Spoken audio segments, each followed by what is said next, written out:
오늘은 사도신경의 그 성령을 믿사오며 이 부분에 대해서 살펴보려고 하는데요. 이 성령 하나님에 대한 신앙 고백, 또 성자 예수님에 대한 신앙 고백에 이어서 이제 이 성령 하나님에 대한 신앙 고백을 드려야 되는데요.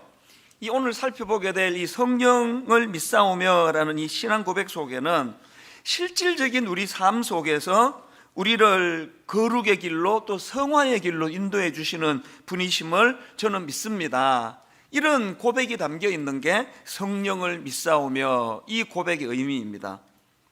그래서 이 사도신경 구조를 보면 이 성령을 믿사오며 라는 고백 다음에 쭉 나오는 거 보십시오. 거룩한 공회와 성도가 서로 교통하는 것과 죄를 사하여 주시는 것과 몸이 다시 사는 것과 영원히 사는 것을 믿사옵나이다. 아멘. 이 열거되는 쭉 열거되는 이 모든 항목들 속에 성령님이 개입하고 계심을 믿습니다. 그런 의미가 내포되어 있는 게 성령을 믿사오며 이 고백입니다.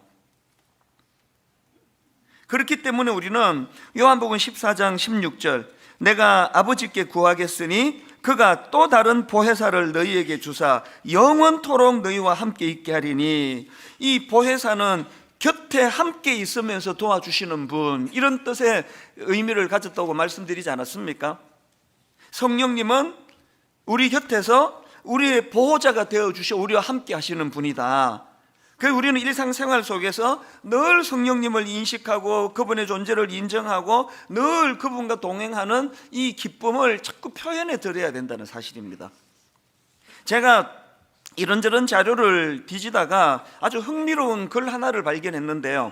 갈라디아 5장 25절에 만일 우리가 성령으로 살면 또한 성령으로 행할지니, 여기 나오는 행할지니가 헬라어로 스토이케오라는 단어인데요. 이런 뜻이에요. 줄을 지어 따라간다예요.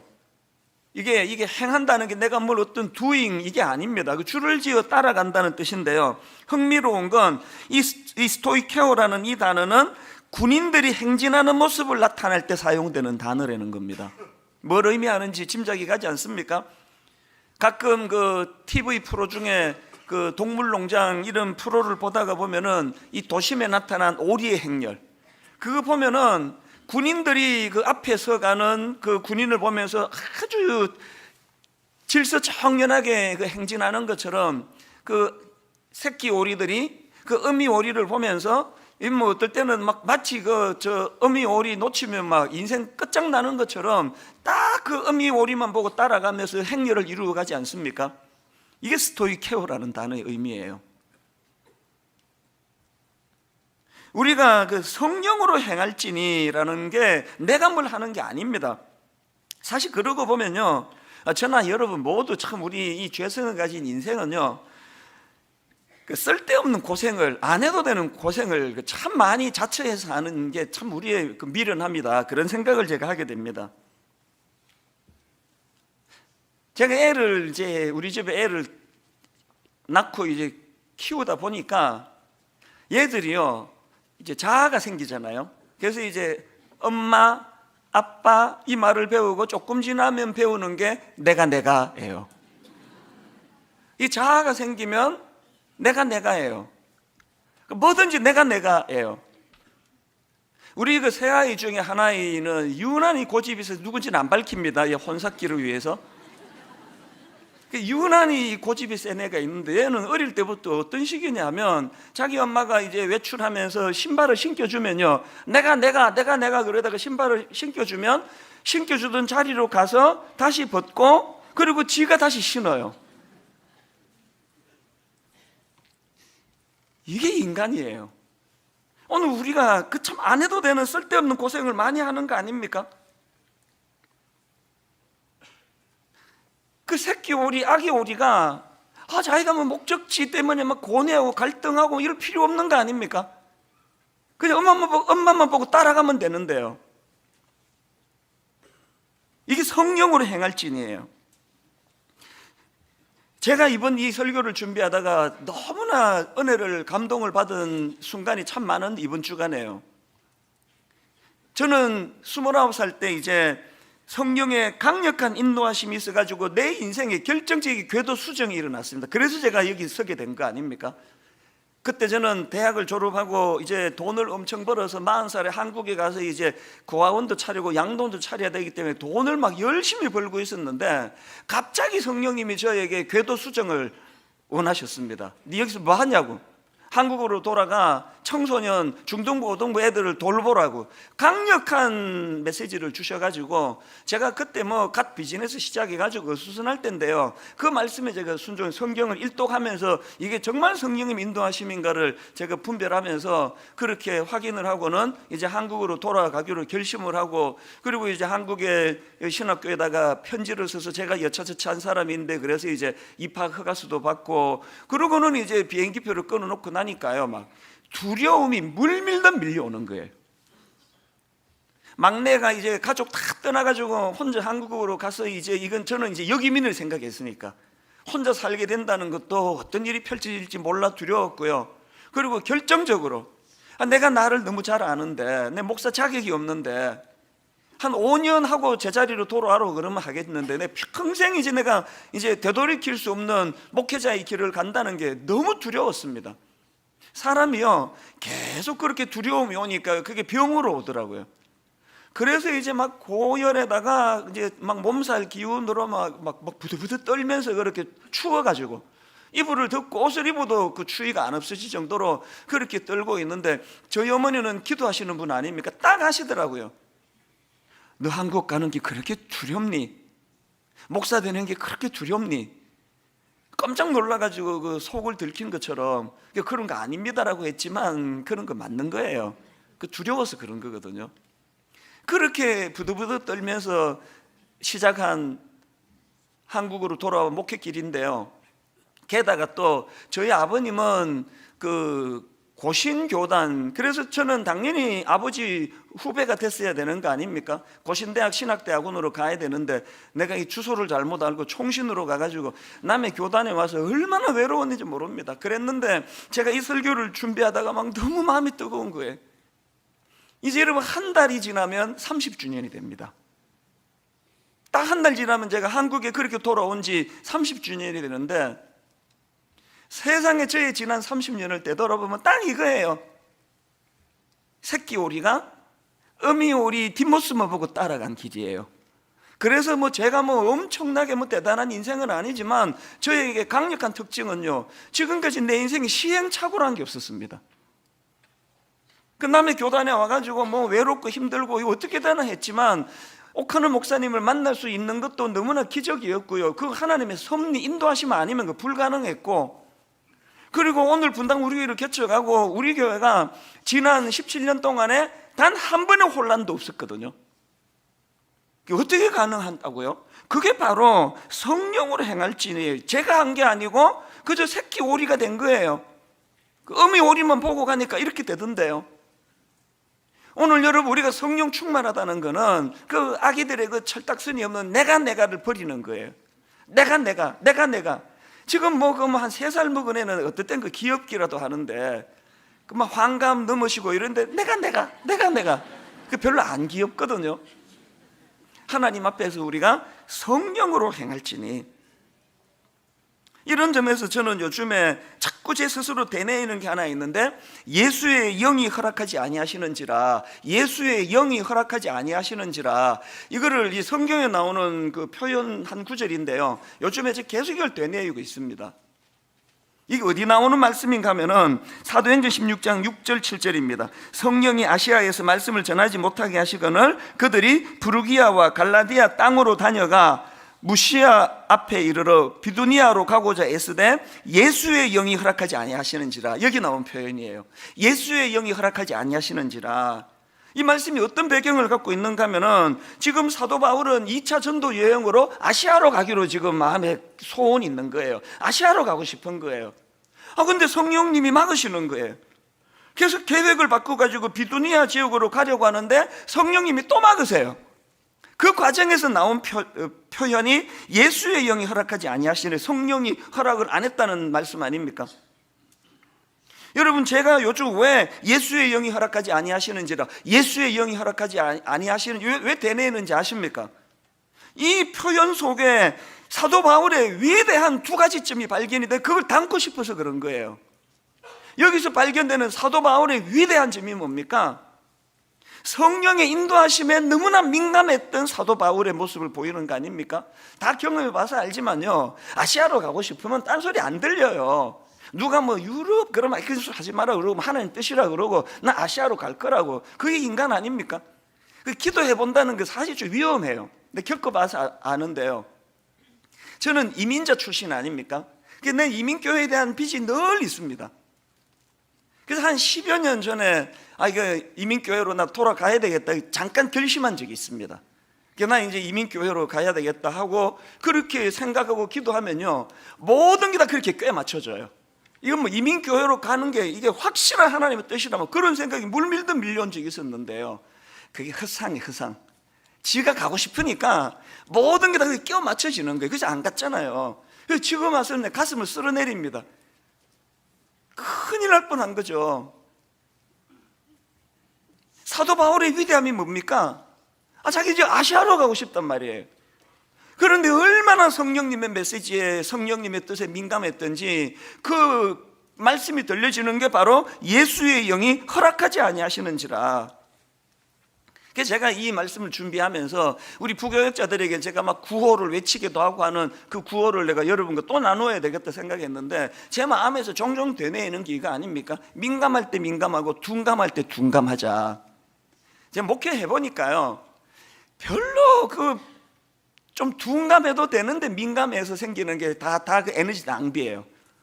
그 무슨 집사가 뭐라고 뭐 한마디 하면은 막 집에 가서 또 사단은 또 침소봉대의 왕이라 가지고 막 우리 교회 모든 집사님들이 다 날 저렇게 생각할 거라고 그러고 막 괴로워하고, 이게 쓸데없이 민감해서 그런 거예요. 그리고 애를 쓰니까 기도하면서 노력을 하니까 많이 좋아집니다. 요새 민감할 때 민감하고 둔감할 때 둔감하자. 둔감할 때 둔감하고 민감할 때 민감하자. 여러분, 이게 지금 사도 바울에게서 진짜 배워야 되는 거 아닙니까? 그렇게 자기를 괴롭히고 모함을 이런 데는 둔감한 거예요. 둔감. 그런데 이렇게 지금 성령님의 그 메시지에 대해서 너무나 민감해서 나 아시아로 가고 싶은데 성령께서 허락하지 아니하시는지라. 이 너무나 성령의 인도하심에 민감한 바울이 부러워서 제가 이걸 지금 대내고 있고요. 그런가 하면 두 번째로 사도 바울의 위대함은 그 민감함보다 더 위대한 것은 순종하는 거예요. 자기의 의지를 꺾고 순종하는 겁니다. 쉬운 거 아닙니다. 그래서 제가 묵상하다가 이것도 성령님이 주신 지혜 깨달음인데요, 고린도전서 9장 27절 말씀을 주셔가지고 막 자료를 뒤져봤거든요. 사도 바울이 이런 고백을 하지 않습니까? 내가 내 몸을 쳐 복종하게 하면, 여기서 이 쳐라는 이 단어는 헬라어로 휘포피아조라는 단어인데요, 이 단어는 합성어예요. 무엇 아래 이런 뜻을 갖고 있는 휘포, 이 단어하고요, 그런가 하면은 이 눈, 우리가 보는 눈, 이 눈을 의미하는 옵스라는 단어하고, 그리고 치다, 때리는 거, 친다를 뜻하는 피아조, 이 단어의 합성어가 이게 우리말로 이게 휘포피아조라는 단어예요. 그러니까 여기 나오는 내가 내 몸을 할 때 이 쳐를 단어 그대로 직역을 하면은 이 눈 아래를 치다라는 거예요. 눈 아래를. 권투 선수가 상대방을 KO 시키려고, 다운시키려고 눈 아래를 가격하는 거, 이게 휘포피아조예요. 사도 바울의 위대함이 뭐예요? 고집덩어리, 아집덩어리. 아시아로 가고 싶으면 누가 뭐라든지 가야만 직성이 풀리는 자기 아집을 눈 아래를 치는 거예요. 자기 눈 아래를 쳐서 자기를 다운시켜, 자기를 KO 시켜가지고 자기의 고집을 무력화시켜서 그렇게 성령님의 뜻에다가 순종을 한다는 거예요.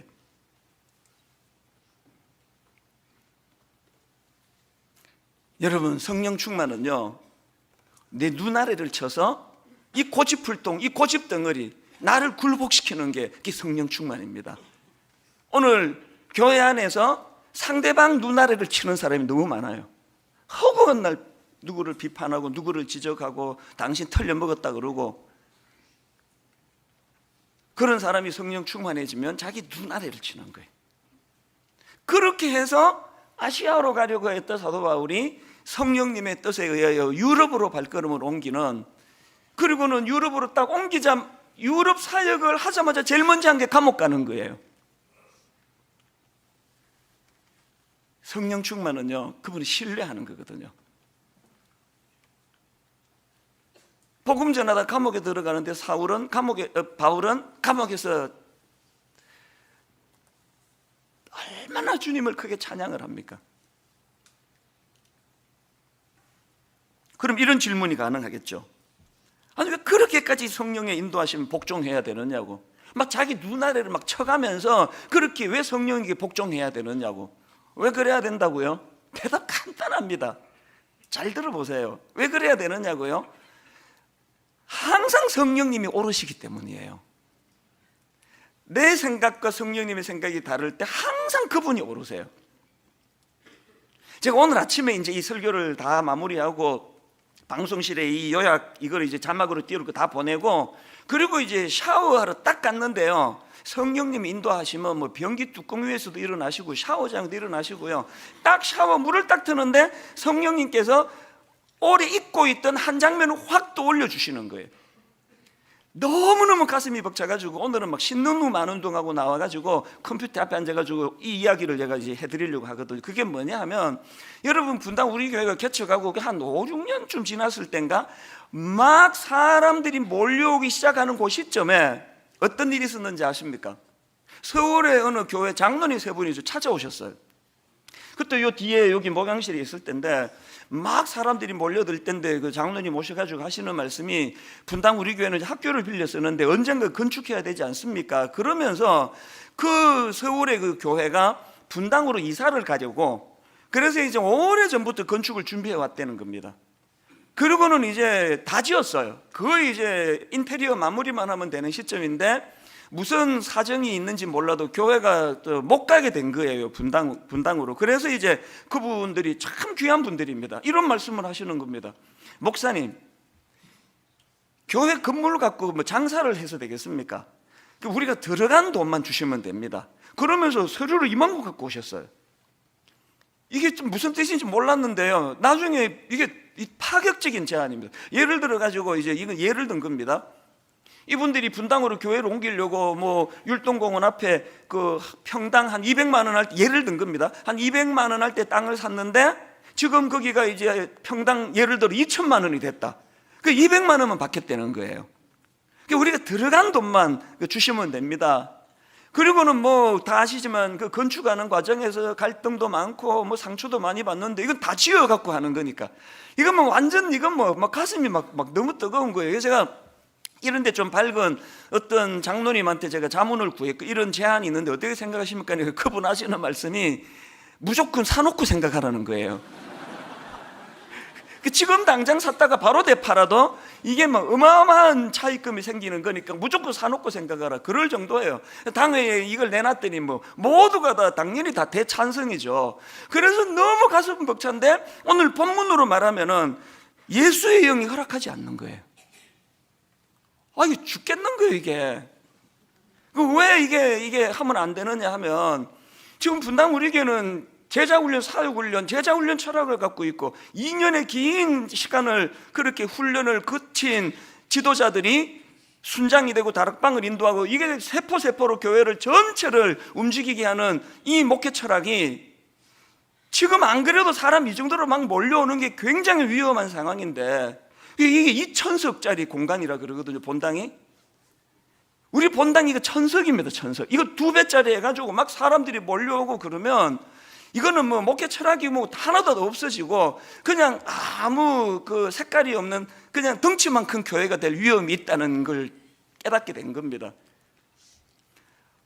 사람이요, 하고 싶은데, 진짜 계약하고 싶은데 이거를 못하니까 이게 병으로 오더라고요, 병으로. 근데 창피하지만요, 막 진짜 막 하여튼 저는 막 고비고비마다 고열에 시달리는 일이 꼭 있나 보네요. 또 보니까 미국에서도 그랬고, 그래서 또 이거를 참으니까요 막 열이 나고 막 그렇게 엄청 아팠거든요. 그리고 이제 한 10몇 년이 지난 지금 성령님이 오르신 거 아닙니까? 성령님이. 요즘에 제 아내하고 율동공원 이렇게 한 바퀴 돌 때마다 또 거기에 또 이렇게 끄트머리 그 건물이 요만큼 보여지, 그 교회 건물이 성령님이 저를 위해서 그만큼 보여주신 거라 생각합니다. 그거를 돌면서 그 건물 꼭대기를 볼 때마다 말로 다 알 수 없는 벅찬 감격이 생겨요. 성령님이 오르셨거든요. 여러분, 아무 컬러도 없고 색깔도 없고 순장은 어떻게 세웁니까? 막 몰려오면. 그래가지고 막 그냥 막 덩치 큰 어떤 교회가 됐으면 어떡할 뻔했나. 다시 말씀드립니다. 여러분, 내 생각과 하나님의 생각이 다를 때 왜 자기 눈밑을 쳐가면서 그렇게 자기를 쳐서 복종해야 되느냐고요? 성령님이 항상 오르시기 때문인 줄 믿으시기를 바랍니다.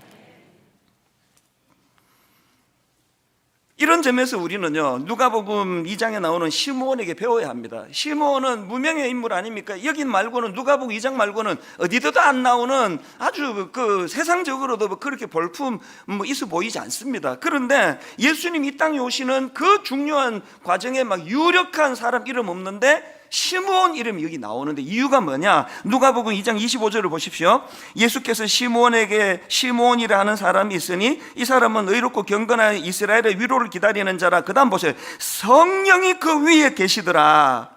성령이 그 위에 계시더라. 그 다음 26절. 그가 주의 그리스도를 보기 전에는 죽지 아니하리라는 성령의 지시를 받았더니, 성령의 지시를 받았더니, 그 다음 27절. 성령의 감동으로 성전에 들어가매 마침 부모가 율법의 관례대로 행하고자 하여 그 아기 예수를 데리고 오는지라. 하나님의 관점과 세상의 관점이 많이 다릅니다. 여기에 세상의 관점으로 엄청 멋지고 훌륭한 분이 계시는데 하나님의 관점으로 초라한 분이 계시고요, 세상의 관점으로는 보잘것이 없고, 저는 늘 그런 생각합니다. 이 땅의 수많은 개척교회, 지방의 작은 교회 목사님들, 세상적으로 뭐 상가 지하에 뭐 볼품 없어 보이고 곰팡이 썰고 해 보이지만 그분들은 하나님 앞에서 위대하다고 생각을 해요. 제가 두려운 게 그거예요. 세상에서는 삐까뻔쩍한 목사인데 하나님 앞에서 내가 초라한 목사는 아닐까. 시므이가 갖고 있는, 여러분, 오늘 위대한 사도 바울이 가지고 있는 성령님의 인도하심에 민감한 그 사람을 하나님은 위대한 사람이라고 인정해 주시는 줄 믿으시기를 바랍니다. 그런데 여러분, 이 성령님과 관련해서 이제 한 두 가지 포인트를 더 나누고 싶은데요. 첫 번째로 나눌 게 뭐냐? 잘 들어보세요. 성령님과 관련해서 우리가 주의할 게 하나 있는데, 성령님은 하나님이십니다. 아니, 뻔한 이야기를 뭐라 하느냐 하지만요, 오늘 이 시대의 타락이라고 생각하는 게 진짜 나 이상하게 생각합니다. 삼위 하나님이신데요, 성부 하나님에 대해서는 막 그냥 막 그 권위를 인정해 드리고 그분의 존재 앞에서 머리를 조아려야 된다 그러고, 성부 하나님에 대해서는 경외 두려움으로 그분 앞에 다가가야 된다 그러는데, 성령님은 막 함부로 취급하는 느낌을 받는 거예요. 그 성령 집회 같은 데 가보면은 어떨 땐 저 강사 저게 저 돌았나 싶을 때가 있어요. 어디다 대고 뭐 성령 받아라, 이건 뭐 성령이 무슨 뭐 창고의 물건입니까? 받기를. 워낙 성령님의 은사가 크고 강력하시니까 그 갈망을 표현한 거지만요, 그렇게 하시면 안 돼요. 우리 부목사가 나보고 이 찬수를 받아라 그러면 그 됩니까? 그거 안 되죠. 그 인격을 가진 존재인데 막 성령 받아라 그러고, 또 어떤 사람은 또 막 성령님을 실제로 받은 걸 그 신용을 하려고 막 마이크도 대고 막 이런 소리도 내요. 전 확실히 안 어울려요. 이게 소리도 잘 안 나고. 그 아주 그건 있을 수 없는 태도예요. 성령님은 우리가 부리는 종이 아니에요. 성령님은 부들부들 떨며 인식해야 될 하나님이세요. 성령 하나님이세요. 그분이 주실 선물에 너무 관심이 가다가 이게 지금 다들 제정신이 아닙니다. 성령님은 경외 받으실 하나님이신 줄 늘 인식하시기를 바랍니다. 왜 성령 하나님은 그렇게 우리가 존중하고 그분의 인격을 인정해 드려야 됩니까? 그분은 인격체시거든요. 여러분, 이게 같은 단어에서 그런데 우리 인간의 인격하고 질이 다른 이야기예요. 그러나 공통점 하나 있습니다. 모든 인격을 가진 존재는 인정받기를 원해요. 여기 우리 어르신들 계시는데요, 우리 젊은 사람들 어르신들에 대하여 자꾸 인정해 드려야 돼요. 우리나라가 있게 한 주역들 아닙니까? 어른들일수록 자꾸 육신이 연로해지시기 때문에 더 많이 그 존재를 인정해 드려야 돼요. 그리고 자녀 교육할 때요, 저도 그게 안 돼서 참 마음의 아픔이 있는데요, 여러분 아들 제대로 잘 키우고 싶습니까?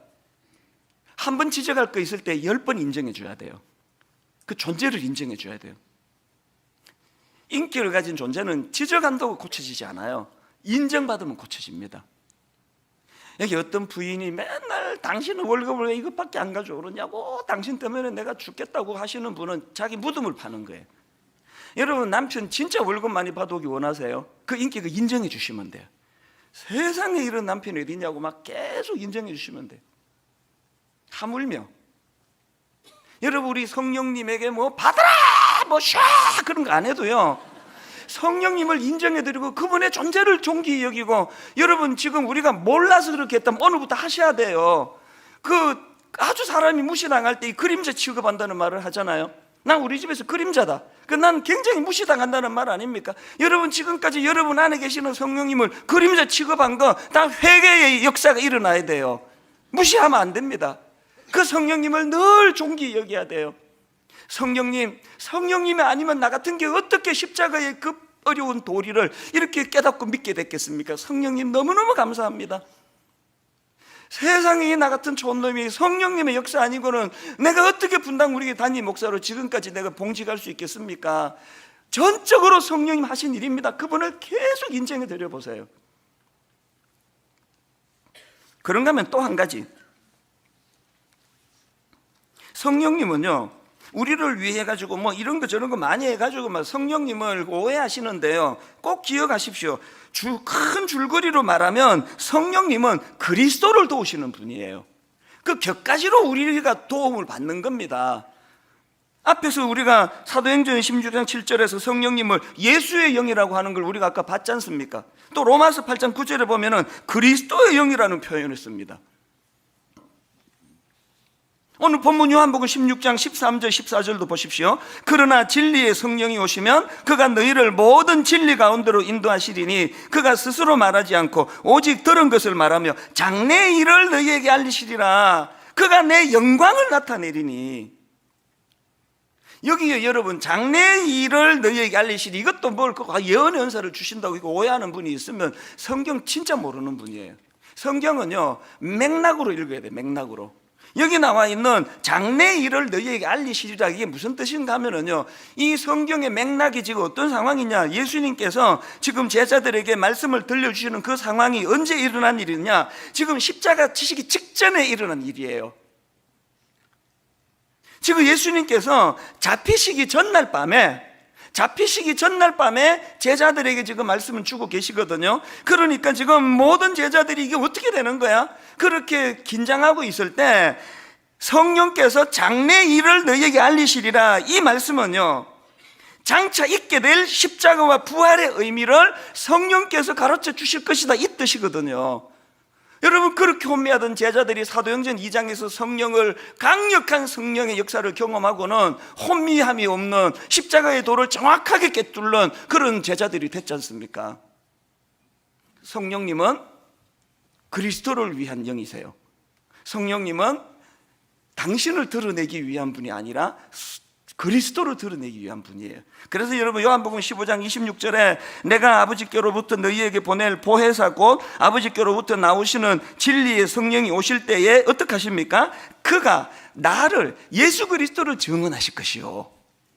고린도전서 12장 3절 그러므로 내가 너희에게 알리노니 하나님의 영으로 말하는 자는 누구든지 예수를 저주할 자라 하지 아니하고, 그 다음 보세요, 또 성령으로 아니하고는 누구든지 예수를 주시라 할 수 없느니라. 여러분, 예수 믿으십니까? 성령의 역사예요. 그게 우리같이 따지기 좋아하고 의처증 환자 같은 우리가 그 예수님의 십자가의 도가 믿어진다는 건 그 믿어지는 게 신비예요.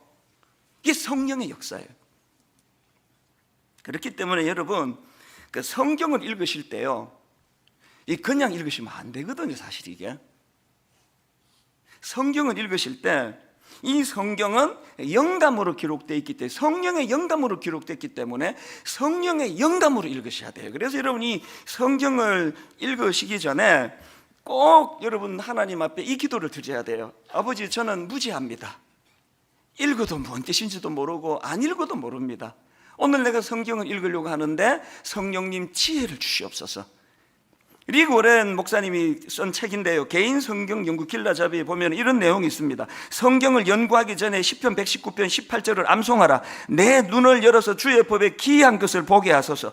하나님께서 당신의 눈을 열어 그분의 말씀을 보게 해달라고 간구하라. 결론적으로 성령 하나님께서 당신의 눈을 여셔서, 성령 하나님께서 당신의 눈을 여셔서 그의 말씀 속에 담긴 진리를 보게 하지 않으신다면 연구에 기울인 당신의 모든 수고는 물거품이 되고 말 것이다.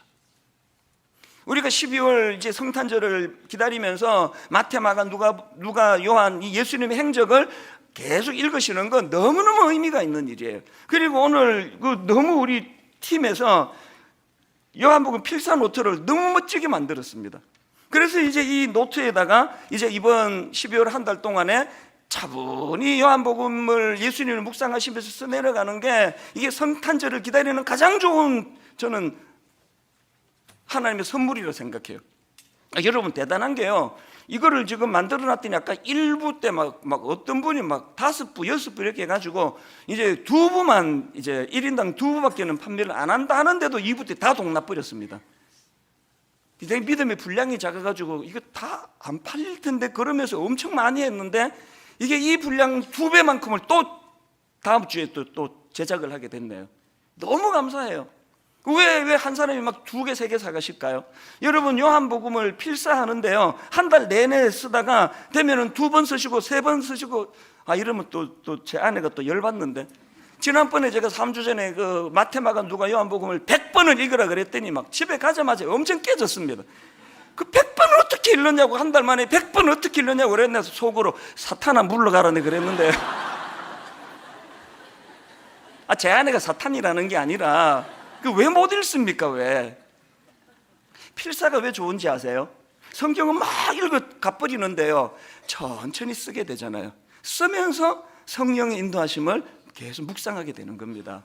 여러분 이 한 달 내내 요한복음 필사, 그것을 통해 성령의 영감을 많이 누리게 되시기를 바랍니다. 그런가 하면은 또 한 가지, 두 번째, 여러분 우리가 기도할 때 성령의 도우심을 구해야 돼요. 에베소서 6장 18절 모든 기도와 간구를 하되 항상 성령 안에서 기도하고, 또 로마서 8장 26절 이와 같이 성령도 우리의 연약함을 도우시나니 우리는 마땅히 기도할 바를 알지 못하나. 여러분 기도하기 전에 꼭 이 기도를 먼저 하셔야 돼요.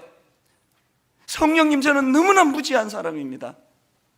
뭘 구해야 될지도 모르는, 내버려두면 저는 하늘나라에, 하나님 나라의 쓰레기통에 들어갈 걸 구할 수밖에 없는 인생입니다. 뭘 구해야 될지를 가르쳐 주시기 원합니다. 기도할 때 이 성령님을 의지해야 됩니다. 결론을 맺습니다. 트렌드 코리아 2020이라는 책이 있는데요, 이 책은 이제 그 서울대 소비 트렌드 분석 센터에서 만든 책인데요, 이제 2020년 내년도에 이제 전망을 내놓은 책인데 참 내 마음이 아팠던 게요, 앞부분에 이런 글이 나와요. 내년의 전망도 좋지 않다는 거예요. 그러면서 더 참 씁쓸했던 게 뭐냐, 그 저자의 말을 한번 읽어드리겠습니다. 늘 그랬다. 지난 12년간 트렌드 코리아, 이 책의 제목입니다. 트렌드 코리아의 서문을 쓰면서 다음 해 경제를 걱정했고 대부분 실제로 경기는 좋지 않았다. 12년 동안 내리막길이었대요. 내년도 좋지 않대요. 활력이 떨어져 버렸어요. 영적으로도 마찬가지 아닙니까? 너무나 많은 교회들이 지금 영적으로 제가 보기에 우울증이에요. 전도 안 된다, 교회 부흥 어렵다, 젊은이 떠나간다, 너무너무 우울한 시대이기 때문에 활력을 주시는 성령님을 구해야 돼요. 성령님. 그런가 하면 또 한 가지, 갈라디아 5장 16절 내가 이르노니 너희는 성령을 따라 행하라. 그리하면 너희는 성령을 따라 행하라. 그리하면 육체의 욕심을 이루지 아니하리라.